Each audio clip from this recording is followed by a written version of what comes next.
पवन सुत हनुमान की आदरणीय अध्यक्ष महोदय की चरण प्रणाम एवं संचालक जी एवं सभी संत और भक्त और माता बहन सबको चरणों में मेरा प्रणाम। श्री रामचरितमानस में गोस्वामी तुलसीदास जी ने बालकांड दुआ संख्या 21 में 21 राम नाम मन दीप धर जी हदेरी द्वार तुलसी भीतर बाहर जो चाहे सो जिया। गोस्वामी तुलसीदास जी कहते हैं स्वयं के लिए अपने लिए कहते हैं मन यह अंदर और बाहर दोनों जगह उजाला चाहता है तो इस राम नाम को यहां रटने के जपने की ऐसी कुछ नहीं कहा है।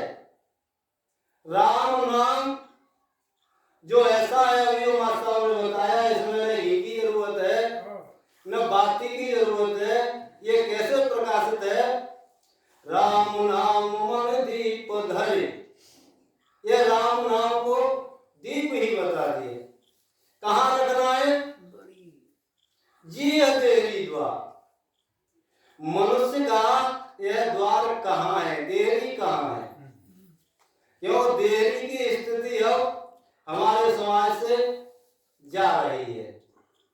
देरी को आज के समय में कोई अधिकतर नहीं समझते हैं, कुछ तो समझते हैं पर अधिकतर नहीं समझते हैं कि देरी का महत्व क्या होता है।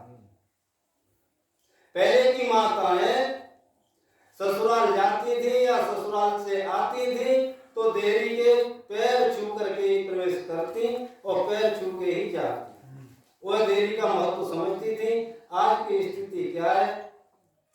तो इस शरीर की जो ये देरी है इस मुंह पर बताते हैं कि राम नाम रूपी दीपक यदि हमने इस मुंह पर रख लिया तो इससे अंदर भी प्रकाश और बाहर भी प्रकाश, दोनों जगह इस राम नाम के जीव की देरी है, जीव की ना है, जीव की जी है देरी।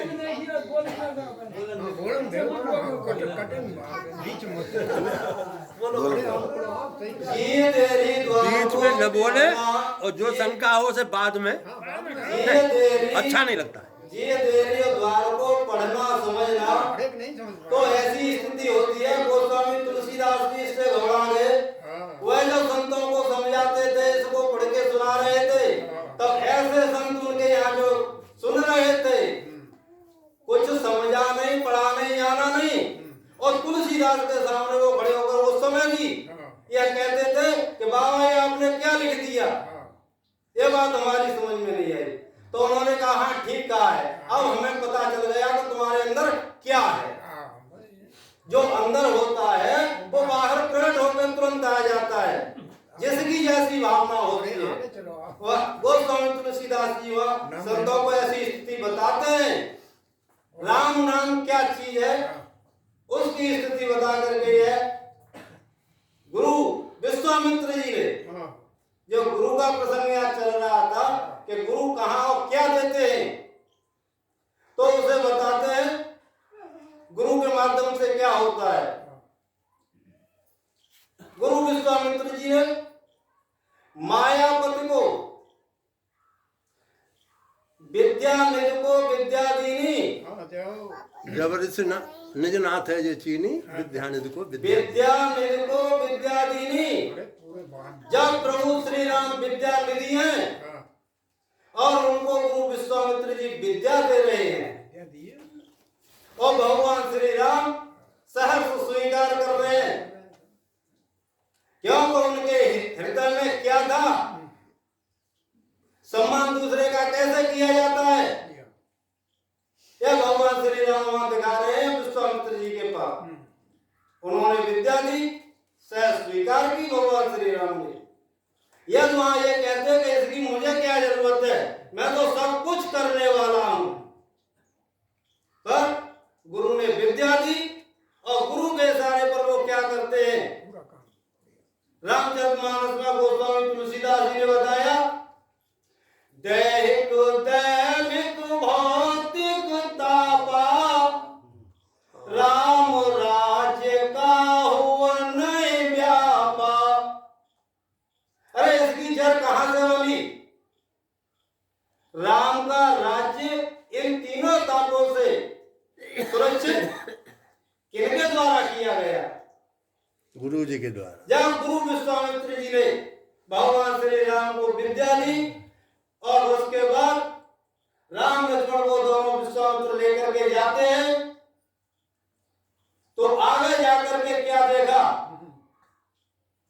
एक आश्रम आया, वहां आश्रम में सुनसान पड़ा था, एक पत्थर की शिला पड़ी थी। तो श्री राम गुरु से पूछते हैं, गुरु जी ये क्या है? तो गुरु क्या बताते हैं? गौतम नारी श्राप वश उपल देह धरि धीर, चरण कमल रज चाहती, कृपा करो रघुवीर। अब विश्वामित्र कहाँ है और वो आश्रम कहाँ है? गौतम ऋषि का आश्रम, और विश्वामित्र कह रहे हैं आपके चरण की रज चाह रही है। कैसे चाह रही है उनको कैसे पता चला? उसको जो श्राप दिया गया यह तो सबको पता है।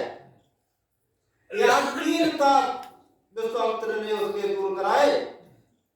एक तो ऋषि पत्नी है गौतम ऋषि की, तो उससे जो पत्थर की शिला बनने के लिए श्राप लगा, ये दैहिक ताप था।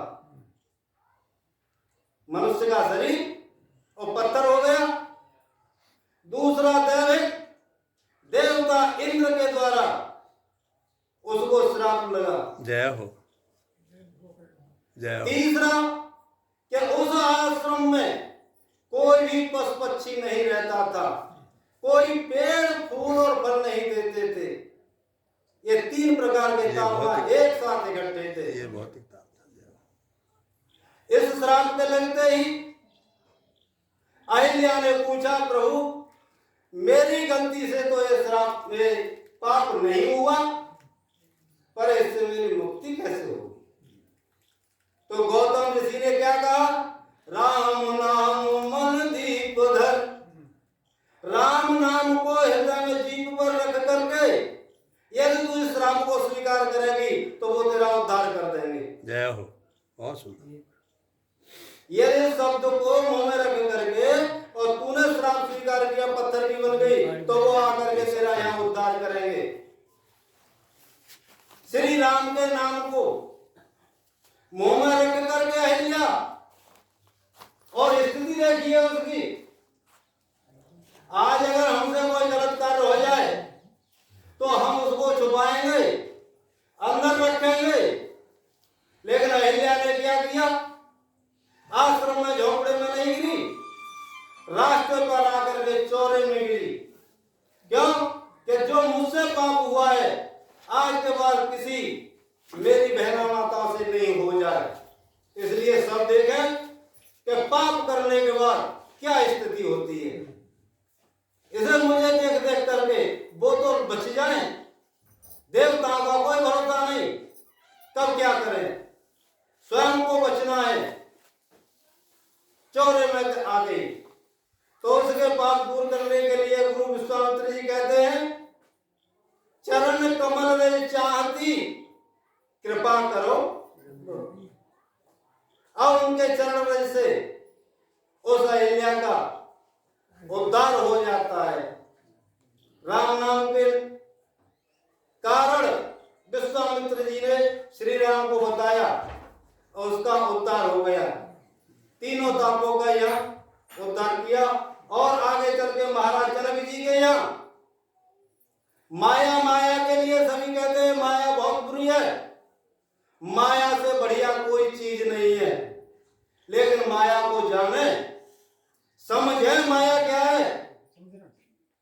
अरे माया दो प्रकार की है। अविद्या माया को ही सब लोग माया जान लेते हैं। जो विद्या माया है उसे किसी ने नहीं जाना, उस पर नहीं ध्यान दिया। यदि माया महाराज जनक जी के यहाँ नहीं होती तो भगवान श्री राम वहां नहीं जाते। अरे माया के लिए ही तो मायापति गए। मायापति श्री राम माया के लिए गए। सीता जी को रामचरितमानस में गोस्वामी तुलसीदास जी ने माया बताया है। ओवै बीच सिय सोहै कैसे, ब्रह्म जीव बिच माया जैसे। सीता माया है और सीता ने संसार का कल्याण किया, तो ये माया बुरी है। लेकिन इस माया को हमने समझा नहीं, जाना नहीं। अरे माया की भक्ति करके तो देखें, माया की शरण में जाकर के तो देखें।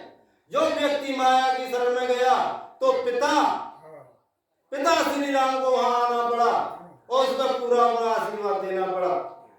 जो माया सीता महाराज जनक जी के यहाँ आ गई तो महाराज जनक जी को यह प्रण करना पड़ा श्री राम को बुलाने के लिए।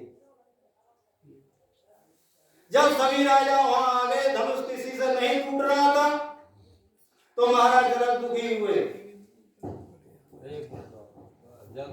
महाराज जनक दुखी हुए। दुखी होकर के वह कहने लगे कि मैंने जो प्रण किया है उस पर यदि मैं रहता हूं तो सीता की शादी नहीं होगी, विवाह नहीं हो सकता और प्रण में छोड़ नहीं सकता। ये देह का था और दूसरा दैविकता।